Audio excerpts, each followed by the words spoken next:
So I promised you another breathing exercise, and here we go. This one's more about starting to strengthen the diaphragm. And particularly, so we're going to be using the exhale as usual, but the reason we're doing the exhale is to really set us up for a good inhale, which is the point where the diaphragm contracts and pulls down. However, we're going to be using the exhale, and for that we're going to use our new friend, balloons. Yay!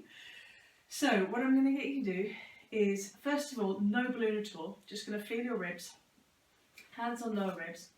I'm going to do the usual, so tongue in the roof of the mouth, just behind the two front teeth.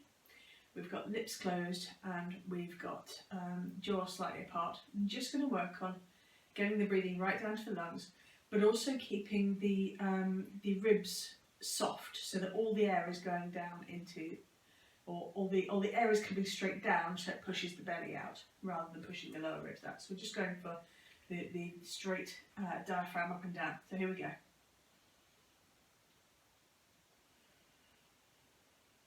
So my hands are lightly on my lower rib cage here, and I can feel that's not moving at all. I can change that, so if I want to breathe into my ribs, you might see my hand move.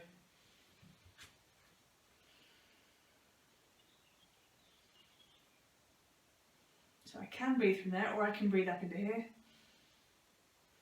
But where I want to be breathing for now is all into here. So it's about keeping the rib cage still, relatively speaking, so that everything just moves straight down, stomach contents move down, pelvic floor moves down. So here we go.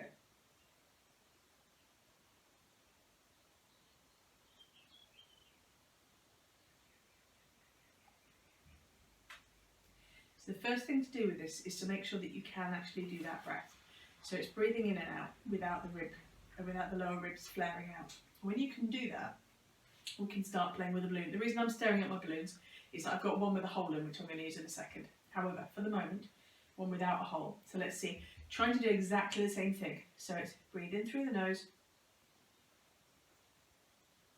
And when you breathe out, you're going to breathe out very, very slowly, and you're going to start blowing this balloon up. So here we go. So breathe in with the ribs not moving.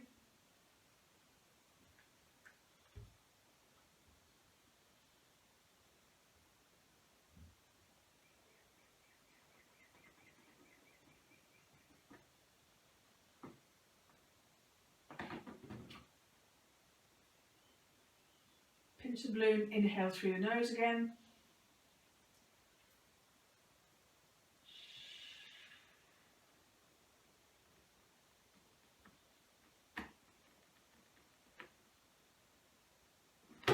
Inhale as far as you can.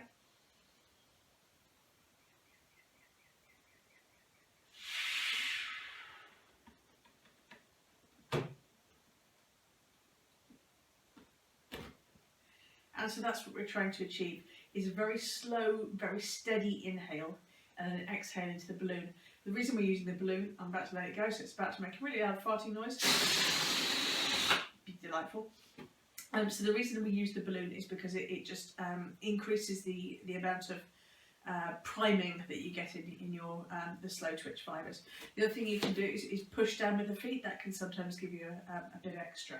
Now, if blowing up a balloon is too hard, this balloon has a hole in the end. These balloons are actually super thick, and it took me ages to make a hole in it. I made about 40 pinholes before in the end I just cut a bit out the end. So I have cut a bit out the end of this balloon. It's not going to actually inflate. But I'm going to do the same thing again, but with a little bit less resistance because there's a hole in the balloon. So here we go. So breathing in through the nose.